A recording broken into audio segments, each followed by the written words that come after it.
Picking a new business platform. Yeah, it's one of the most stressful things a company can do, right? The promises are just huge, the jargon is super confusing, and the real cost, well, that's almost always hidden. So today, we're going to cut right through all that noise and give you a clear, data-driven way to make the right choice. So, here's our game plan. We'll start by talking about the problem. Then I'll give you a simple ranking system to make sense of it all. We'll meet the top players, and then we get to the really juicy part, the true cost of ownership. We'll wrap things up with some specific recommendations and the single most important thing you need to remember. All right, section 1, drowning in business software. And this is all about just admitting that, yeah, it's an absolute mess of vendor promises and AI buzzwords out there. Does this feel familiar? You've been tasked with picking the software that's supposed to run your entire company.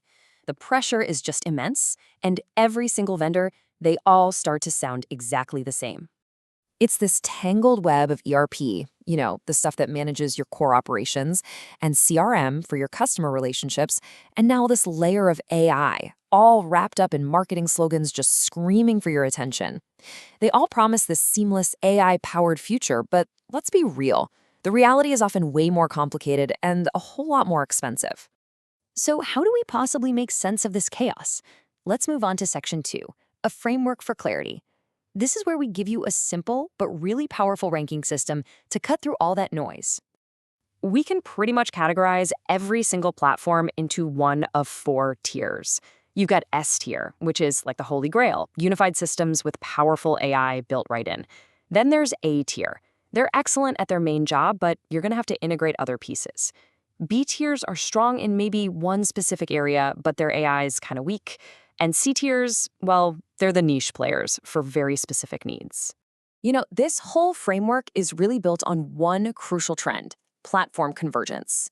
We're seeing the lines just totally blur between your old school ERP, your CRM, and this new AI layer. Businesses want one system, not 5. So the most critical takeaway here is that how well a platform is integrated is now way more important than any single fancy feature. Okay, let's get to the fun part. Section 3, meet the S-tier titans.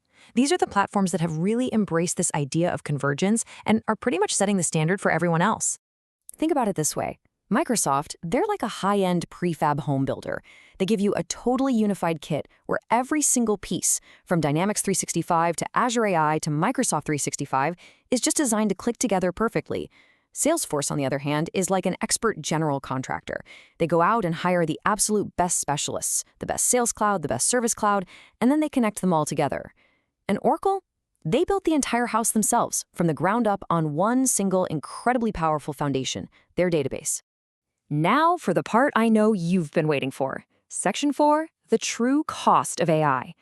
Let's pull back the curtain on the massive, and I mean massive, gap between the sticker price and what you'll actually end up paying. You've seen this number, right? Some vendor, like Salesforce, might advertise their big enterprise plan with AI for what seems like a pretty reasonable $165 a user per month. It looks manageable, it looks straightforward. But this is just the tiny tip of a very, very big iceberg. Because lurking right below the surface, you've got the rest of it. There's what we call the integration tax for connecting everything, the AI upsell trap, where the features you actually want cost double. Then you find out you need to buy extra apps for basic functions, you get hit with huge overage fees for data storage, and the costs for custom development and hidden infrastructure, well, they just keep on piling up. And here it is, the shocking reality. That advertised annual cost of just under $2,000 per user, well, the true annual total cost of ownership, the TCO, is actually more than double that, coming in at nearly $4,500. That's the difference between what they put on the brochure and what you actually write the check for. It's a staggering gap. And hey, it is not just one vendor. Look at this breakdown for a company with 100 users. Microsoft's advertised price of around $150 a month, it balloons to a true monthly cost of $349 per user. And Oracle, with its notoriously tricky pricing, ends up at an astonishing $885 per user per month. I mean, look at that last line. That's a $2 million difference over just 3 years. Okay, enough with the scary numbers. Let's get practical. Section 5, finding your perfect fit. Here, we're going to look at some tailored recommendations based on how big your company is. So, for a small business, say 10 to 50 employees, the choice often comes down to this: Zoho One versus Odoo. Zoho is the simple, affordable, all in one play. Its AI isn't the absolute strongest, but everything is pre integrated, which is a huge, huge win.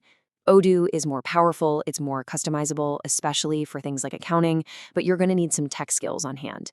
The trade off is pretty clear: simplicity versus power, and the TCO reflects that choice. Now, for the mid-market, it's a real battle between Microsoft and Oracle's NetSuite. The decision here really hinges on AI. Microsoft's Copilot and its deep native connection to Microsoft 365 give it a massive advantage in usability and just being ready for the future. NetSuite is definitely stronger in some niche accounting areas, but its AI is weaker and its confusing pricing leads to a way higher true cost. And at the enterprise level, your biggest priority really defines your platform. Is it deep operational control, or is it a best-in-class user experience? SAP is simply unmatched if you're on factories or complex supply chains, but it comes with a notoriously complex and expensive implementation. Workday, on the other hand, is the leader in HR and finance with a beautiful interface, but you'll definitely be integrating it with other platforms for things like sales and operations. So, after all that, what does this really boil down to? Let's get to our final section: your most important decision. This is the one takeaway that truly matters as we look at the next few years. And here it is. This is the single most important lesson from all the data. Let me say that again because it's that important. Prioritize integration depth over individual feature quality. A single unified platform that's, say, 80% as good at everything is ultimately so much better than patching together 5 best-in-class platforms that just don't talk to each other properly. The cost, the headaches, the chaos of bad integration will always outweigh the benefits of one killer feature. So as you make your choice, I want you to ask yourself this final question. Are you just buying a better assistant, a copilot that helps your team do their jobs a little better? Or are you investing in a truly autonomous agent, a platform that can start making decisions, taking actions, and running parts of your business for you? Because that distinction, that's what's going to define the next decade of business software.